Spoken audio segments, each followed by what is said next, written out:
Project life cycle basically ఎక్కడ position చేస్తుంది? Especially డేటాబ్రిక్స్తో మీతో పార్ట్నర్ అయిన తర్వాత నెక్స్ట్ మీరు ఇంప్లిమెంటేషన్ ప్రాసెస్లో మీరు ఆ ప్రోడక్ట్ని తీసుకొని basically what next, how do you implement and what are the integration strategies కానీ, లేకపోతే how different are you from your competitors if I ask? Very good question అండి.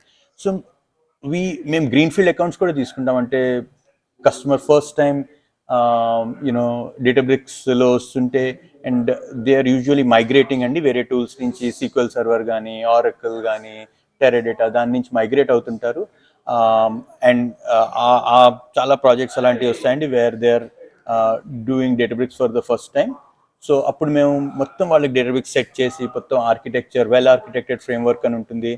సో వాళ్ళ ఆర్కిటెక్చర్ అంతా సెట్ చేసి వాళ్ళు మొత్తం డేటాబ్రిక్స్ సెట్ చేసి అందులో డేటా అంతా అందులోకి మూవ్ చేస్తామండి. దాని తర్వాత దాని మీద AIML ప్రోగ్రామ్స్ కూడా మేము రాసి క్లయింట్స్కి ఇస్తాము. సో అదొక వ్యూ అండి.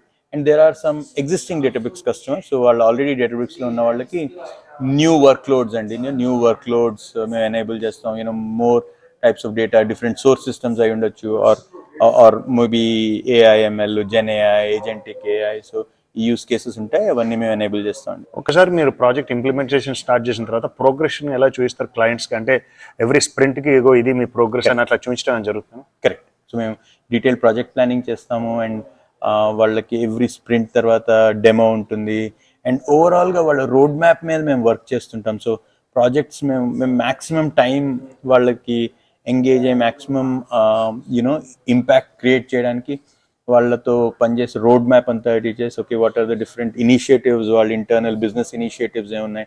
టెక్నాలజీ ఎప్పుడు కూడా మీకు బిజినెస్కి సపోర్ట్ చేయాలి. టెక్నాలజీ స్టాండ్ అలోన్గా ఎప్పుడు కూడా ఇట్ షుడ్ నాట్ లైక్ ఇదో నేను బాగా ప్రోగ్రామ్ రాసానని చెప్పి కాకుండా వాళ్ళ బిజినెస్ ఎలా హెల్ప్ అవుతుంది దాంతో.